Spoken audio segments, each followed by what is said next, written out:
বিষয়ে আরো বিস্তারিত জানবো আমরা। আমাদের সাথে রাঙ্গামাটি এবং বান্দরবান থেকে সহকর্মীরা যুক্ত হচ্ছেন। শুরুতেই রাঙ্গামাটির খবর জানাবেন ফাতেমা জান্নাত মুমু। ফাতেমা, বেলা বাড়ার সাথে সাথে রাঙ্গামাটির পরিস্থিতি কেমন দেখছেন?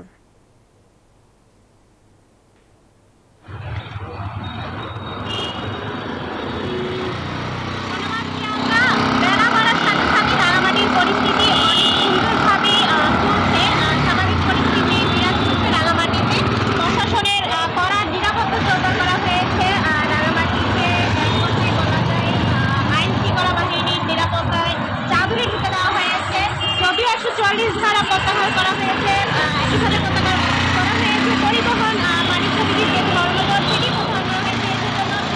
স্বাভাবিক অবস্থা বিরাজ করছে রাঙামাটিতে। পাহাড়ি বাঙালিরা ঘর থেকে বেরিয়ে আসছে এবং তারা নিজেদের কর্মব্যস্ততা শুরু করেছে এবং বিভিন্ন দোকানপাট খোলা আছে, ব্যবসা বাণিজ্য চলছে, অফিস আদালতও চলছে। স্বাভাবিক পরিস্থিতি বিরাজ করছে, অনেকটা স্বস্তি এসেছে পাহাড়ের মানুষের মধ্যে। আপাতত কোথাও কোনো সম্প্রীতির সহিংসতার ঘটনার খবর আমরা পাইনি।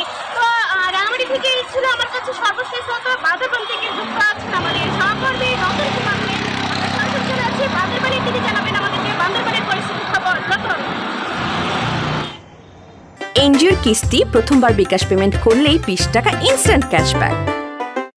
মুমু, আপনাকে ধন্যবাদ। আপনি যেমনটা বলছিলেন যে পার্বত্য জেলা যে গত 3 দিন যে একটি 72 ঘন্টার অবরোধ দেওয়া হয়েছিল, তার পরিপ্রেক্ষিতে কিন্তু বান্দরবানে এই যে অবরোধের তেমন কোনো প্রভাব পড়েনি। তার কারণ হচ্ছে সম্প্রতি বান্দরবানের যে পাহাড়ি বাঙালি তারা এই সম্প্রতি যে খাগড়াছড়ি যে রাঙামাটি যে একটি যে সংঘর্ষ হয়েছিল সেটি তারা চায় না।